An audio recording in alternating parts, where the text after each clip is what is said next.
So hi guys, Anushree झगडे ब्लॉगमध्ये स्वागत आहे. आणि हे बघा, आजचं वातावरण पण बघा कसं झालंय ते मस्त.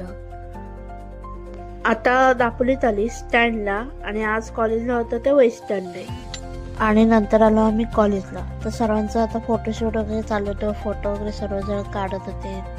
आणि हे बघा, या दोघींच्या इकडे काय झालं, फोटो वगैरे काढले आणि इकडे बसलेलो आम्ही ते बसलेलो आणि ह्या दोघींचं काहीतरी मोठ्या विषयावर डिस्कशन चालू होतं आणि नुसतं हसत होत्या सारखा. आणि आज मेहंदी कॉम्पिटिशन वगैरे होती आणि आता कॉलेज सुटलेलं होतं. कॉलेज वगैरे सुटलं आणि आता आम्ही स्टँडला आलेलो. कॉलेजवरून आली घरी आणि माझं दुपारी पार्सल आलेलं, मोत्याच्या ज्वेलरी मागवलेल्या त्या आलेल्या. आणि आजचा ब्लॉग कसा वाटला नक्की कमेंट करून सांगा. लाईक, शेअर, सबस्क्राईब, कमेंट नक्की करा.